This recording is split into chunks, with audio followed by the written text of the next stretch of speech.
ቤቢ የሚታወቀው ባይዘዌ በሚስቴ በማለት እና ቤቴ በማለት ነው። ሰላም ቤተሰቦች እንደምን አላችሁ? ዛሬም እንግዲህ ለየት ያሉና ወቅታዊ አዳዲስ መረጃዎችን ይዤላችሁ ለእናንተ መጥቻለሁ። እናንተ የሚጠበቀው ቪዲዮ እንደምትወዱት ስለማልጠራጠር ቪዲዮ ላይክ አድርጋችሁ መጀመር ነው። ለቻናሉ አዲስ ሆናችሁ ሰብስክራይብ ያላደረጋችሁ ሰብስክራይብ ያደርጋችሁ መቀላቀል እንዳትረሱ። ሀሳብ አስተያየታችሁን ወንድማዊ ምክራችሁንም ኮሜንት ላይ አስቀምጡ። በዛኛው ሳምንት እንግዲህ አንድ ጥያቄ ጠይቄያችሁ ነበር። እሱም ጥያቄ ምንድነው ካላችሁኝ እስኪ ጥያቄውን አስተውሉ። በመጽሐፍ ቅዱስ ላይ ከ46 ጊዜ በላይ ስሟ የተጠራ ሀገር ማናት ነበር? ይሄንም እንግዲህ ብዙዎቻችሁ በሚባል መልኩ መልሳችሁ መልሱም ኢትዮጵያ ናት። ከ46 ጊዜ በላይ መጽሐፍ ቅዱስ ላይ ስሟ የተጠራ ሀገር ኢትዮጵያ ናት። እዚህ ሳምንት ጥያቄያችን የሚሆነው ደግሞ የቀድሞ ጠቅላይ ሚኒስተር ነፍሳቸውን ይማር አቶ መለስ ዜናዊ የቀድሞ ስማቸው ማን ነበር የሚለው ጥያቄ ነው። ይሄንንስ ጥያቄ ያሎቻችሁ ታውቁታላችሁ? ኮሜንት ላይ ጻፍ አሉ። የዚህ ሳምንት እንግዲህ ለየት ያለ ብዙዎችን ሲያስገርም የነበረው እንግዲህ ቤኪ አራኪሎን ሁላችሁም እንግዲህ ታውቁታላችሁ ብያስብ። ቤኪ አራኪሎ ለማታውቁ ሰዎች እንግዲህ ወቸ ጉድ ላይ ቤኪ አራኪሎ ሊያገባ እንደነበር ይታወቃል። ያገባበት መንገድ ግን እጅግ ብዙዎችን አነጋግሯል። ለየት ያለ ሰርግ ነው፣ ማንም ያልጠበቀው ለየት ያለና እጅግ በጣም ደስ የሚል ሰርግም ነበረ። እስኪ ሰዎች ስለሱ ያሉትንና ትንሽ የሱንም ቪዲዮ በአጭሩ አይተን እንመለስ። ሁለት ጎን ስለት ማለት ቤኪ 4 ኪሎ ነው ማለት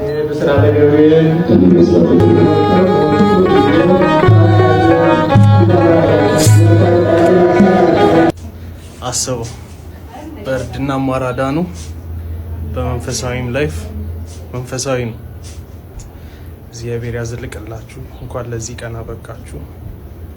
እንግዲህ መድኃኒዓለም ይጨመርበት።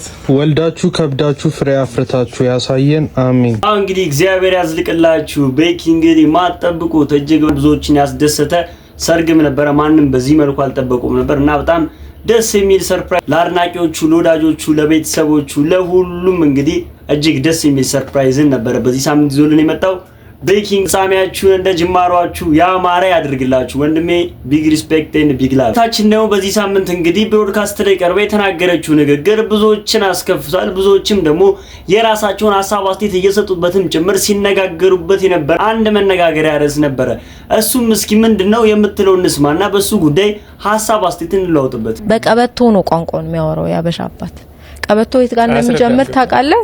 ገና ሊያስረግዝ ሲል ቀበቶን ይፈታል፣ ሴክስ ያደርጋል። ከዛ ያንኑ ቀበቶ ልክ ምጥ ላይ ቀበቶ ኋላ ይባላል። ታውቃላችሁ ይሄን? ለምሳሌ ምጥ እንትን ሲል ቀበቶን ፍታ ይባላል፣ ይፈታል። የኢትዮጵያ አባት ይቀጥላል። ልጅ ቅጣ ይባላል፣ ቀበቶ ይፈታል። so the language of the fathers in Ethiopia is ቀበቶ ይስታውሪ ማለት ነው። የኔ ፋዘር ለምን አሪፍ አባት እንደሆነ ገባኝ። ቱታ ነው የሚያደርገው ቀበቶ ይጠቀ ሐሳቧን እስኪ እንዴት አያችሁ? ሲነጋገሩበት ስለነበረ ነው ይሄንን ቪዲዮ ይዤላችሁ የመጣሁት። እናንተስ በዚህ ጉዳይ እስኪ ምን ትላላችሁ? ይቺ ልጅ የተናገረችው ንግግር ትክክል ነው ወይ? ቀርባስ እንደዚህ አይነት ወሬ ማውራትስ ነበረባት? እስኪ እናንተን ሐሳብ አስተያየት ኮሜንት ላይ አስቀምጡ። ይሄ የቲክቶክ ላይፍ ደግሞ በየሰው ቤት ሁላ ገብቷል። አንድ የቤት ሰራተኛ እዚህ ሳምንት የተለቀቀባት ቪዲዮ ብዙዎችን እያነጋገረ ነበር። እስኪ ሐሳብ አስተያየት ለመስጠት መጀመሪያ ቪዲዮ እንመልከት። ዋይፋይ የዘጋሽ ዋይፋይ የቆራረጠ ነው መኖር አልፈልግም። ሻንጣሽ ልትሄጂ ነው? ዋይፋይ ተቋርጧ ዛሬ 3 ቀን ሆነ እና ቢሆንስ ዋይፋይ አለ ብለሽ 3 ቀን ብዙ ነው። ለምን ይቆረጣል? አልከፈልኩኝም እስከ ከፍል ድረስ ነው። ዛሬ 3 ቀን ሆነ ቲክቶክ ምናምን ሳይጠቀም እና ታዲያ ቲክቶክ ላይ ብዙ ቤተሰብ አለ ይጠብቁኛል። ከ4 ሰዓት በኋላ ላይቭ ስራ ነው የገባሽው፣ ለቲክቶክ ነው የገባሽው። ከአሜሪካ ከዱባይ ለነግስት ይልኮኛል። እንግዲህ በዚህ ሳምንት ከተለቀቁ አነጋጋሪ ቪዲዮዎች መካከል ይሄኛው አንዱ ነው። የቤት ሰራተኛ ልትቀጥሩ ያሰባችሁ ሰዎች መጀመሪያ ዋይፋይ ማስገባት እንዳለባችሁ መርሳት እንደሌለባችሁ በዚህ አጋጣሚ ልትገነዘቡ ይገባል። እቺ ልሰታችንን ጉዳይ እንዴት አያችሁ? እዚህ ሳምንት ሌላው መነጋገሪያ ርዕስ የነበረው እንግዲህ የቤቢና የዳጊ መለያየት እንግዲህ ብዙዎችን ሲያነጋገር ነበረ። ሰይፉ ኦኒቤስ ላይም ቀርቦ እንግዲህ ቤቢ ስላለው ነገር ስለትዳሩ እያስረዳ ነበረ። ከዛ በፊት ግን ዳጊን እያስፈራራት ስላለው ሰውዬ ከዚህ በፊት በፌስቡክ ገጿ ላይ ጽፋ ማስፈራራና ዛቻ እየደረሰብኝ ነው፣ በህግ ጉዳዩን እስከማቀርበው ድረስ ይሄን ነገር ህዝብ ይወቅልኝ ብላ በፌስቡክ ገጿ ለቃ ነበረ። አሁን ደግሞ ሪሳቸውን በቲክቶክ አጋርታለች። እሱም ቪዲዮ ነውና በእነሱ ጉዳይ ሲባሉ ስለነበሩት ነገር ከራሳቸው አንደበትም ጭምር የሚሉትን እንሰማ። የሚያስፈራራትን ሰው በራሱ ድምጽ የሚላትን ነገር ሰምተን እንመለስ። እኔ አንቺን ከተውኩ ማለት ነው እኔ ወንድ እንዳትኝሽ እናሽን ድራሽሽን አጠፋለሁ። አታውቂኝም ይኸውልሽ ዳጊ ፈጣሪ ምስክሬ ልጄ ትሙት ዞያ ትሙት አንቺን ካላጠፋው እኔ ወንድ አይደለሁም። እሺ you will see እኔ ሳልነግርሽ ምን እኔ የነገርኩሽ እየጻፍኩልሽ ነው የማደርገው። እየጻፍኩልሽ ፖስት አሁን ድራሽሽን አጠፋለሁ እናትሽ። በዚህ መልኩ እየሰደባትና እያስፈራራት ያለውን ቪዲዮ እንግዲህ በሁለተኛው እንግዲህ በፌስቡክ ገጿ ካጋራችሁ በኋላ ደግሞ ሁለተኛውን የማስጠንቀቂያ የማስፈራሪያ መልእክቱን እንግዲህ በቲክቶክ አጋርታለች። የህግ አካላት እንደምትወስደው ዳጊም በራሷ አንደበት ተናግራለች። እነ ዳጊ ጉዳይ ወደነ ቤቢ ጉዳይ ስንመለስ ደግሞ ሰሞኑን እንደተጣሉና እንደተለያዩ ይታወቃል። ሰዎች በጣም ብዙ አላስፈላጊ ነገሮችን በእነሱ ጉዳይ በመጣላታቸው ምክንያት ብዙ ነገር እየተባለ ሶሻል ሚዲያ ላይ እየተለቀቀ እንደነበር ይታወቃል። ዳጊ ስለ ቤቢ የምትናገረው ቤቢ ደግሞ ስለ ዳጊ የሚናገራቸውን አንዳንድ ቪዲዮዎች እና ከዛ በኋላ ሲባሉ ስለነበሩት መረጃዎች እናልፋለን ማለት ነው። መጀመሪያ ዳጊ ስለ ቤቢ ስትናገር የነበረውን አንድ ነገር ሰምተን እንመለስ። ቤቢ የሚታወቀው ባይዘዌ በሚስቴ በማለት እና ቤቴ በማለት ነው። ምክንያቱም አንድ የቅርብ የነሱ የሙያ አጋር ነው የሚባለው ከውጭ ደውላልኝ ወደ 18 ደቂቃ በላይ ነው ያወራችኝ። ምንድነው እንዴት ነው ቤቢ አንቺ ምን አይነት ሚስት ብትሆኚ ነው ቤቢ በቃ ቤቱን የሚለው? ሌሎች አብዛኛው አርቲስቶች ላይ ማየው ነገር አላይበትም።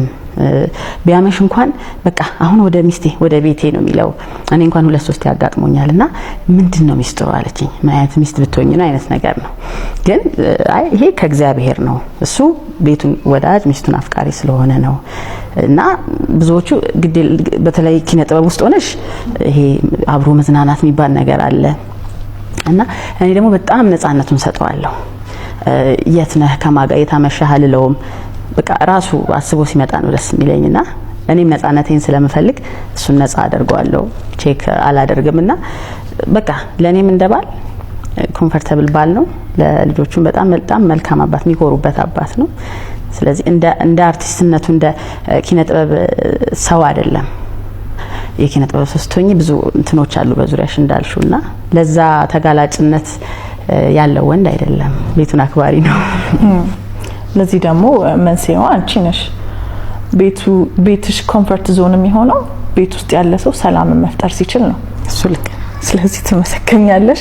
በብዙ ያመሰገንኩ ዳጊ እንደተከታተልነው እንግዲህ ዳጊ እጅግ በሚያስቀና እጅግ ደስ በሚል መልኩ ስለ ባሏ ስለ ዳጊ ከዚህ በፊት የሰጠችው መግለጫ አለ። ከመጣላታቸው በፊት ከተጣሉስ በኋላ ቤቢ ምን አለ? እስኪ እሱን ቪዲዮ ለምን ስለናታቸው መጥፎ ነገር ልናገር አይገባም እኮ ገበናዬ ነው እኮ። የሷን ገበና ሳውጣ እኮ የኔ ገበና ነው የወጣው። የኔ ውርደት አብረን ባንሆንም ብንለያይም ማለት ነው። ልጆቻችን ለምን ያፍራሉ? ልጆቻችን ለምን ይሸማቀቃሉ? ካለቀ ከተደመደመ ካበቃ ደግሞ አበቃ ነው። እንደገና ወደ ኋላ ተመልሰ እንዲህ ነበር እንዲህ ተደርጌ እንዲሆኝ በጣም ልክ አይመጣም። ሳይበላሽ በፊት መጣር ጥሩ ነው። ሳይበላሽ በፊት እኔ ምንም ነገር አይቆጨኝ። ለምን እንደሆነ ታውቃለህ? በጣም ጥሬያለሁ። በጣም የቅርብ የሆኑ ሰዎች ቤተሰቦቿ ያውቃሉ ምን አይነት ህይወት እንደኖርን ያውቃሉ። ስለዚህ ማለት ነው እንዳልኩ እኮ ነው፣ ጸጋ ነው፣ የእግዚአብሔር ስጦታ ነው። እንዴ ዝም ብዬ አጥቼ ወረውረዋለሁ? አንድ ወንድ መቋቋም የሚችለውን ያህል አንጀቴን አሰሬ ተቋቁሜ ብዙ ነገር አልፌያለሁ። ብዙ ግን አለው ገደብ አለው። እኔ እኮ ቤተሰቦቼን ትቻለሁ ለማታ ዓመታት።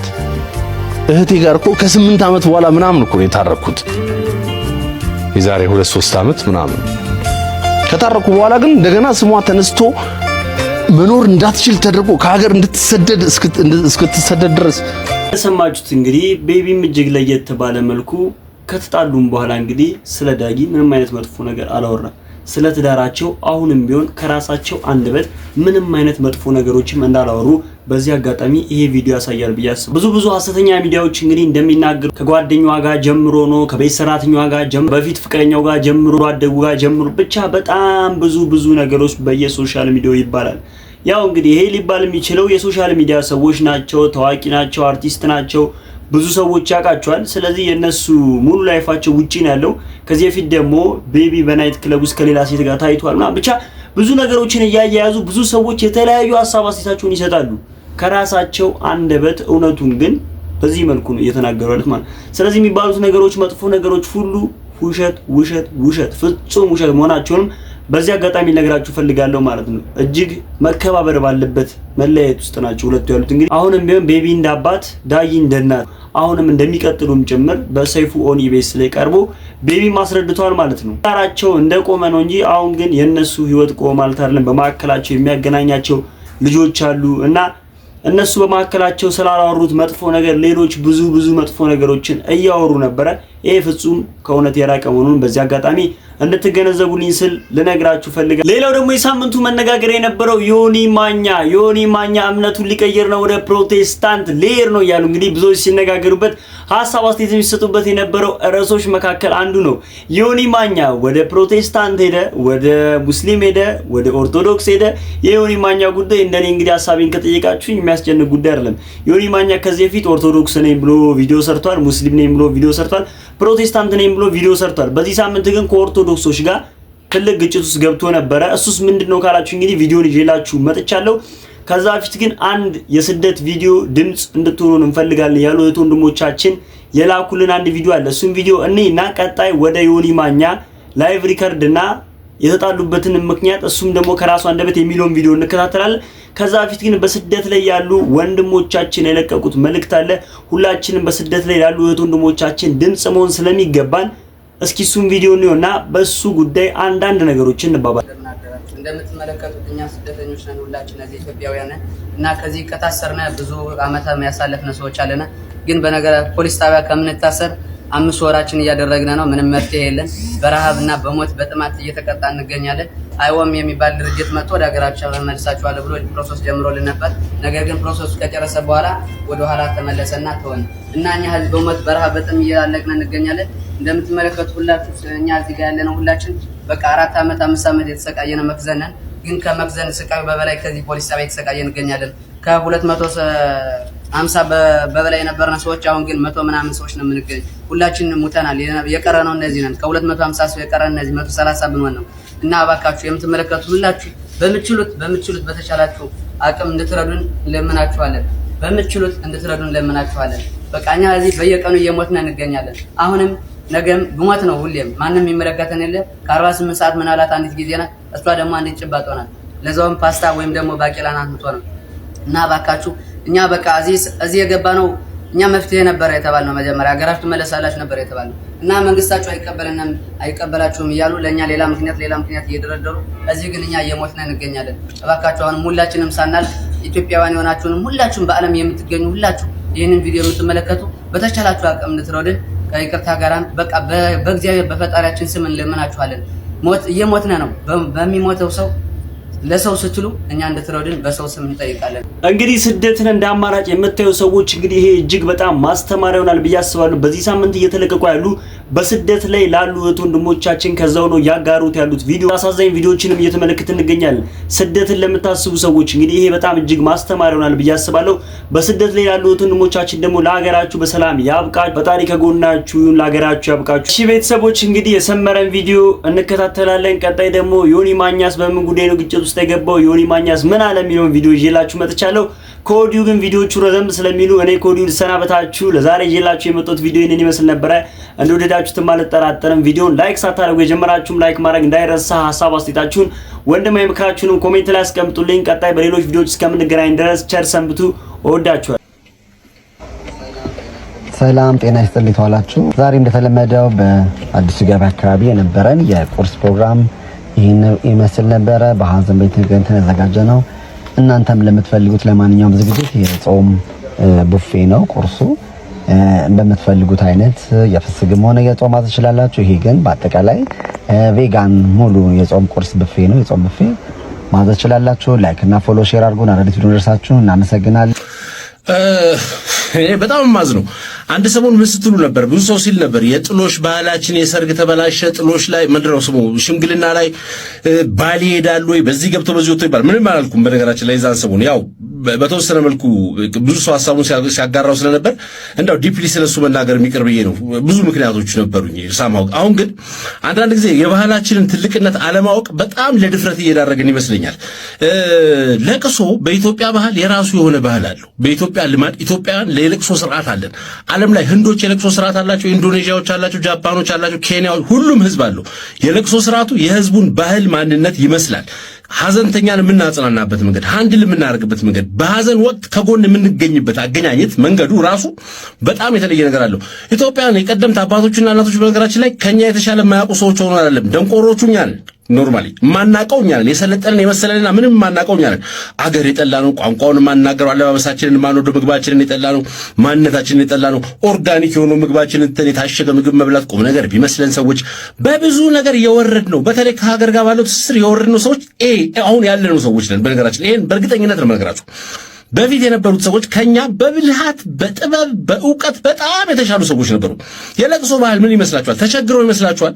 አሁን እዚህ ቪዲዮ ላይ እንደምትታዩት ሰዎች በጣም በጣም በጣም ነውረኛ ሰዎች። እኔ ቤታችሁ ብታረጉት መብታችሁ ነው። በነገራችን ላይ ሁሌ ላለኝ ሰው ልጅ ናቹራሊ ሁሉ የሚያደርገውን ነገር ሰው ፊት ሲቀርብና ቤቱ ሲቀርብ የሚያደርገው የተለያየ ነገር ነው። አደባባይ ላይ ቲክቶክ ላይ ቪዲዮ ላይ ራቁትን ብትወጣ እናገራለሁ። እኔ በደንብ አድርጌ ነው የምናገርህ፣ ነውረኛ ስለሆንክ። አደባባይ መውጣት ነው። ራቁትማ ስትወለድም ራቁትን ነው የተወለድከው። የተወለድክ ቀን ራሱ አስፓልት ላይ አይደለም የተወለድከው። እኛ እያየን አይደለም፣ እንዲህ ስትወጣ እያየን አይደለም የተወለድከው። ፕራይቬት ላይ በቃ የሚመለከተው ሰው ባለበት ተወልዳል። ታስ ዩር ፕራይቬት ስታፍ። ማታ ማታ ቤትም ራቁትን ኮሪደር ላይ ስታፕ እንዲህ ስታደርገው መዋል ትችላለህ። ዛትስ ኖት ማይ ቢዝነስ። እሱ አይደለም ችግሩ። ፐብሊክሊ ስትወጣ ይመለከት። እናንተ ሰዎች ቤታችሁ የፈለጋችሁትን ልታደርጉ ትችላላችሁ። በአደባባይ እንደዚህ ማድረግ ግን የኢትዮጵያ ባህል አይጠቅምም ማለት መስሏችሁ ከሆነ በጣም አልገባችሁም። ይሄ አለማወቅ እኮ ነው። ቶታል ቫኒቲ ነው፣ ባዶነት ነው። በኢትዮጵያ ባህል የለቅሶ ሴሬሞኒ ምግቡ ራሱ የሚዘጋጀው የለቅሶ ቤት ምግብ ይባላል። እንደው ሰው ይለዋል ቤት ውስጥ ምስር ሲቀርብ ይሄ የለቅሶ ቤት ምግብ ምናምን እንዳለን የሚዘጋጀው ምንድነው? ለድግስ የምናዘጋጀው ፌስቲቪቲ አለ። ለሐዘን የምናዘጋጀው ፌስቲቪቲ አለ። የሰው ልጅ ሲያገባ አዲስ ህይወት ሲመሰርት አዲስ ህይወት ተስፋ ሲያደርግ ልጅ ለማፍራት የማህበረሰብ አባል ለመሆን ሲነሳሳ ሰርግ ነው። ሰርግ ትልቅ ፌስቲቪቲ ነው። ተስፋ የሚጣልበት ነው። ያ ሰው ያገብቶ ነገጧት ሰው ሆኖ ልጆች ወልዶ ማህበረሰብን የሚያንጽ ነገር ያደርጋል። መልካም ጎረቤት፣ መልካም አባት ይሆናል ተብሎ በጣም በጣም ተስፋ የሚደረግበት ትልቅ የቁም ነገር መድረክ ነው ሰርግ። ልጅን ስትድር የሚኖርህ ትዝታ ከሰርግ ጋር የተገናኘ ትዝታ ነው። ምግቡ የዛን ቀን ቀርቦ የነበረው የሰርግ የድግስ ቤት ምግብ፣ የዛን ቀን የዳሱስ ማማር የነበረው የብፌ አይነት ምናምን ይባላል። ሰርግን ከእያንዳንዱ የምግብ ቴስትና ሁኔታ ጀርባ ታስታውሰዋለህ። ለቅሶህን አይደለም የምታስታውሰው። እናንተ ሰዎች ማንን ነው የምታስታውሱት? በዚህ ሁኔታ ውስጥ እናንተ ሰዎች የምታስታውሱት ማንን ነው? ሟቹን አቤት የሱ ለቅሶ ዕለት የነበረው ምግብ ብላችሁ ሐዘንን በማለት ሚሞሪ ለማስታወስ ፈልጋችሁ ነው? በጣም የሚያሳዝነው ነው። ሰዎች ሲረባረቡና ያንን ያልኳችሁን ምስር ወጥ ሲሰሩና እድር ሲያዘጋጅልህ ወይ ጎረቤት ዘመድ ያን ሲያዘጋጅልህ አንተ ገንዘብ ስለሌለህ አይደለም። ሁላችንም ሰው ሲሞትብን ገንዘብ ኖሮን ደግሰን የመጣውን ሰው መሸኘት እንችላለን። የአቅም ጉዳይ አይደለም ይሄ። አለው ከጎኔ ቆሜ አስተናግጄ ንፍሮ አዘግኜ ሰርግ አስይዤ ምን ብዬ አረጋለሁኝ። ብትቸገር እኔ ጎረቤት ነኝ። ጥላሸት ጭስ መጥቶኝ ኪችን ገብቼ ሰርቼ እንደው ሐዘንሽን ከጎንሽ ተገኝቻለሁ። ፍራሽ አጥፎ ቁጭ ቢለው ሰው ነው ሰውን የሚያጽናናው። ባይዘይ ብር አለ ኬተሪንግ ሰራውን ብፌ ባንድ እኮ ነው የቀራችሁ። ኦርኬስትራ ለምን አስገብታችሁ አዘፍኑ? ተገላገላችሁ፣ ሟቹ ሄደላችሁ። ይሄን የፈለጋችሁት ይሄ ከኛ ሀገር ባህል ጋር ይሞራል። የሰርግ ክላስ የምናምን ክላስ እንደምንለው የለቅሶ ክላስ ደግሞ እንዳልክ እሷ አባቷን ስትቀብር ያደረገችውን ድግስ እኔ ግን አቅም በማጣት የምናምን ብለን ሌላ ሶሻል ልዩነት ደግሞ እንፍጠራውን። በዚህ ምን ማለት ነው? ሰው ሲሞት ብፌ ደግሶ እንትን በሉልኝ ማለት ፌስቲቪቲ የምሬ ነው። ኦርኬስትራ ነው የቀረው፣ ሙዚቀኛ ምናምን አድርጉ። የምን ትርኢት ነው? የሐዘን ምልክት አይደለም። ሰው ሞቷልና ና ከጥሬውና ከጮባው እንብላ አይባልም በኢትዮጵያ ባህል። ትልቅ ሰዎች ናቸው በእርግጠኝነት በዚህ ባህል ያደጋችሁት። ምን አይነት ክደት ነው ይሄ? በስተርጅና አንድ እግራችሁ መቃብር በቆመ ጉድጓድ በገባበት እድሜ እንደዚህ አይነት ኖረኝነት ምንድን ነው? ባህላችን ላይ ሁሉም ሰው መጥረቢያ እየወረወረ የሚያድነው ሰው ማን ነው? ልክ ነው የሚለው ሰው ማን ነው? ኮሜንት አስተያየት ሰጩ፣ ተናገሩ፣ መብታቸው በራሳቸው ብር ኖርማል ነው። ኢትስ ኦኬ ምናምን ይደክማል። እንደው ምን ይላሉ? እንደው ኧረ በስመ አብ ወደ ጀጅመንት ስለተሄደ የሚመጣ ነገር ስለሌለ ባላንስ አይደለህም ነው እያልኩ ያለሁት። ያሬዶ አሁን አንድ ደቂቃ ነው የተነፈሰው እኮ ልጁ። እስካሁን ሰዓት ስናወራ አንድ አንተ ያምም ወደ ቤት ልግባ ባልክበት ሰዓት ነው ኤፍሬም ያወራው። እሱም ጥያቄ እኔ ላስማማችሁ እኔ ይኸውልህ ኢንጀነራል ያልተረዳው ነገር አለ ያሬዶ ከይቅርታ ጋር ምክንያቱም አሁን ለውይይት ከሆነ የመጣ ነው ዮናስ አወያይ ከሆነ የትኛውም ሰው ላይ መሀል ላይ የመግባት እንትን ጥያቄ የእሱ ጥያቄ ከሆነ እየገባ እያቋረጠ መጠየቅ መብቱ ነው፣ ማንም አይከለክለውም። ግን የሆነ ሰው ሲያወራ ጸጥ ብሎ ሰምቶ ልክ ኤርሚ ኤችዲ ሲያወራ መሀል ላይ ኢንተራፕት የሚያደርገው ከሆነ እና በመሀል ደግሞ እስከዛሬ ቤተክርስቲያን ኢየሱስን ብትሰብክ ኖሮማ እያለ የሚናገር ከሆነ ዋን ሳይድድ ነው። ይሄ አወያይ ሆን አይችልም። This is my point. ኒውትራል ሆነ የምታወያይ ከሆነ ወደ ሁለቱም ሳይድ ሳትሆን ማወያየት ይችላል። ነው ገባኝ። ይሄ ጭቅጭቁ እየበዛ መጥቶ ግን ጥያቄዎቹ ሳይመለሱ ምክንያቱም ጭቅጭቁ እየበዛ ሲመጣ ፋይናሊ ሁላችንም በቃም ብለን መውጣታችን ነው። ጥያቄም ሳይመለስ ሁሉ ነገር በጥልጥል እንደቀረ ሊሆን ነው። ያ ደግሞ ለሰማው ሰው የሆነ መልስ ሳይሰጥ ኮንፊውዥን ተፈጥሮ ሊወጣ ነው ማለት ነው። እና የበለጠውን ነገር እናስብ። የሆነ ኒውትራል ሆነ አወያይን ከኦርቶዶክስ ቤተክርስቲያን እኛ ያለን የምናውቀውን ያህል አትሊስት ሼር እናደርጋለን። ከፕሮቴስታንት ደግሞ ወንድሞች አሉ እዚህ መጥተዋል። ስለዚህ አንተ ሚድል ፐርሰን ሆነ ኒውትራል ሆነ ያነሳቸው ጥያቄዎች አሉ። ኤፊ ያቀረበው ጥያቄ አለ፣ እኛም ጥያቄ እያቀረብን እነሱም ጥያቄ እያቀረቡ ኒውትራል በሆነ መልኩ የምታዋየን ከሆነ አሪፍ ያልሰማማቸው እኔም ሳረግ የነበረው ልደት ባወራንበት ሰዓት ለአንድ ሰከንድ ኤፍሬም አልገባበትም፣ ሳሚም ማናቸውም አልገቡበትም። እኔና እሱ ብቻ ነን ስናወራ የነበረው። እኔና እሱ ብቻና ብቻ ገብቶ ነበረ። ከገባ ንገረኝ፣ አንተ ብሬክ ውሰድ፣ ወደ ቤት ገባ። ፕሮቴስታንቶች በእውነት ጸልዩልኝ፣ የስድብ መንፈስ ከውስጤ እንዲወጣ ፕሊዝ ጸልዩልኝ። ማስፈራሪያ ማንም በየጊዜው እስላሙ ያደርሰኛል። ከጴንጤ ብቻ ነው ማስፈራሪያ ደርሶኝ የማያውቀው፣ እመቤቴ በምታውቀው። ከኦርቶዶክስ ይደርሰኛል፣ ከብልጽግና ይደርሰኛል፣ ከኦነግ ይደርሰኛል፣ ከህዋት ይደርሰኛል፣ ከአማራ ፋኖ ይደርሰኛል። ከማይደርሰኝ የለም። በቃ የማይደርሰኝ ማስፈራሪያ የለም። ቦታ ስለማልስብ ምድረሽን ታምንም አያመጣም ብዬ ስለማስብ ነው እንጂ በየጊዜው ስድብና እንትን አስተናጋጅ እንዲሆን ይማኛ አታመጡ።